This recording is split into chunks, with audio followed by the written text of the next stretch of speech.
ഞാൻ ഈ യാത്രകളൊക്കെ ചെയ്യുമ്പോൾ എൻ്റെ 97 യാത്ര മുതൽ ഞാൻ നിരന്തരം ആ പരിപാടികളിൽ സഞ്ചാരത്തിൻ്റെ ഓരോ എപ്പിസോഡിലും പറഞ്ഞിരുന്നത് ഇങ്ങനെയൊക്കെ ഉള്ള സാധ്യതകൾ നമ്മുടെ നാടിന് എങ്ങനെ പ്രയോജനപ്പെടുത്താമെന്ന് തന്നെയാണ്.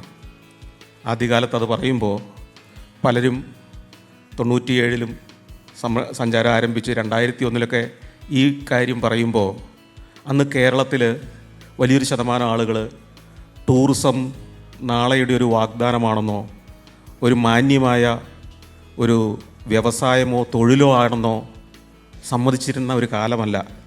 നിങ്ങൾ ചിലരൊക്കെ അത് ഓർക്കുന്നുണ്ടാവാം. അതുകൊണ്ട് തന്നെ അത്തരം ആശയം അവതരിപ്പിക്കുമ്പോൾ ആളുകൾ അന്ന് പറഞ്ഞിരുന്നു, ഇയാൾ നാട് കാണിച്ചാൽ മതി, അധികം ഉപദേശമൊന്നും വേണ്ടെന്ന്. അത് നിരന്തരം ഞാൻ കേട്ടിട്ടുണ്ട്.